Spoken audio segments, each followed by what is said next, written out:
friends, welcome back to my channel, or welcome to my channel if you haven't been here before.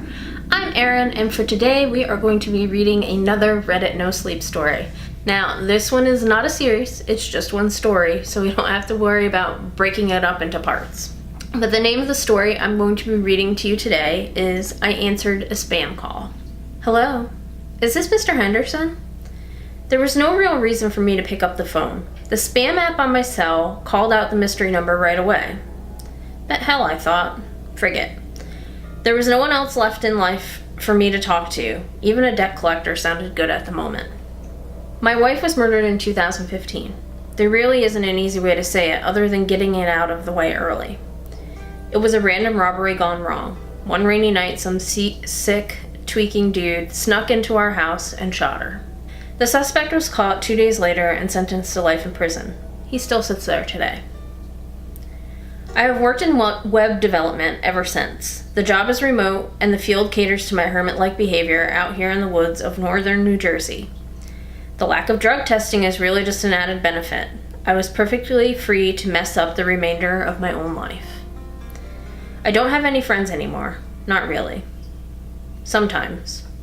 I guess it's easy to look for companionship in all the wrong places. Senior or junior, I replied to the lady with a sigh before settling into the armchair in my office with a bottle of wine. It was raining that night. The wind whipped up the old pine tree in our backyard so hard I thought it might topple.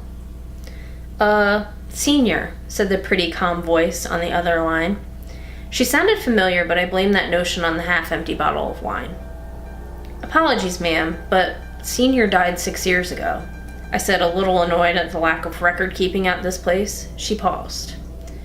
Oh gosh, that's not what we have here. I'm so sorry, sir. We were not aware. Please forgive the intrusion and the assumption. Would you mind pausing while I check my records?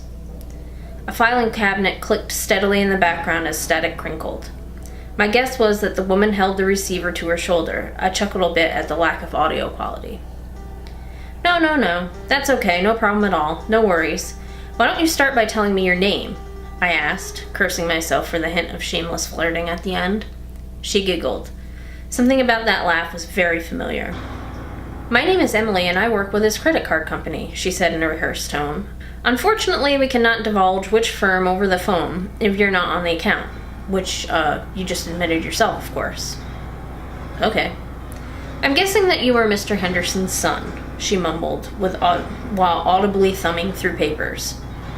Yes, ma'am, that's right, but it's been years. I cannot possibly be stuck with the old man's debt, right?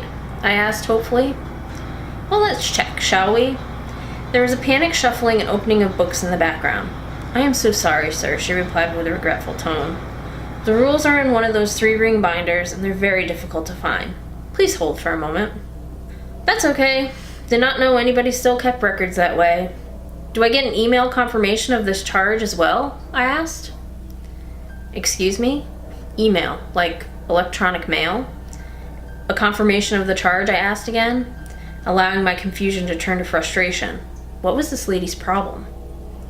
We don't do that here. Still a few years away from all those fancy features, she continued. But you know, late payments are a pretty serious issue. They can affect the credit score of an individual when a large amount has not been paid. Okay, of course, I said, genuinely starting to grow worried and a bit flustered. What can I do? Is there a Mrs. Henderson in the household, she asked quietly. Mrs. Henderson died in 2006. What year did you say? Oh gosh, that is horrible. I'm really batting 1,000 today. I gasped. That was it. That phrase. I don't know if it was the way she said it or the fact that simply not that many people use that exact language, but as soon as she did, something clicked in my memory. My wife worked for a credit card company before we met. Her name was also Emily. The voice sounded like hers, but it was younger, more hopeful than I remembered. What is your last name? I asked. The line was silent. Look, I know it's a weird question, but please, I think we know each other. I can't give that information out, she started. Okay, did you go to Jefferson Memorial High School? Yes, she said, astonished. How did you know that? It was impossible. Emily was dead. The voice on the phone barely sounded like her. It was younger, happier, more optimistic. This type of dream was actually the type of thing that had kept me up a million sleepless nights in the past, and yet I was awake. Could it be a coincidence? Is your mother's name Eva? There was more silence on the other end of the line. Then her mouse-like reply confirmed my suspicions. Who is this? I took a deep breath. Either I understood what was happening or I lost my mind. Might as well enjoy the ride.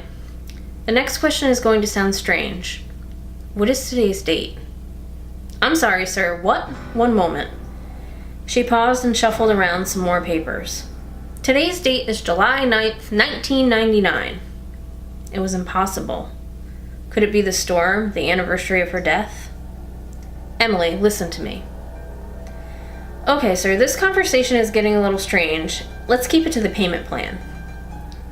Listen to me very carefully. One day you are going to meet a man. You are going to love him, Emily, and he will love you more than you will ever know. I had to give her something to remember. On your first holiday together, he will buy you one gift for all 12 days of Christmas. Sounds dreamy, she replied with a laugh and a sigh. Are you one of those psychics? I'm serious. You will marry this man, Emily. He will buy you a ring you always wanted. The ceremony will be a beautiful one in your hometown. Your entire family will be there, including Aunt Zelda and your grandma from Tennessee. I like this fortune cookie, she said, dripping with sarcasm. But 2 years later, on July 9th, 2015, you will be murdered in the home you share together. She shifted the phone nervously. So what do I do? First, I tried to tell her to avoid the house that day, to never date me, to stay away and find a better life somewhere else. But somewhere in the middle of my rant, the line disconnected to the tune of a blood-curdling scream. First, I tried to tell her to avoid the house that day, to never date me, to stay away and find a better life somewhere else. But somewhere in the middle of my rant, the line disconnected to the tune of a blood-curdling scream. I called back to find a non-working number. She never answered again. I fell asleep listening to the thunder rolling through the sky. The scream from that night repeated from time to time, while flashes of her body on the floor occasionally invaded my mind. I never questioned the call. I never asked why. Maybe it was God, maybe it was just time. But yesterday morning, when I woke up, Emily was by my side.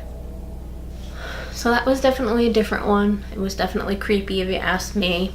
Definitely makes you think, what must have happened? Since he told her, did the future change? Did he end up having to take her place because she ended up, not being with him? How does he end up with Emily at the end? That's the question. But anyways, that's it for today, guys. If you like this story, please give me a big old thumbs up. And if you like this video, please hit subscribe down below so you can see more videos like it. And I will catch you next time, guys. Bye!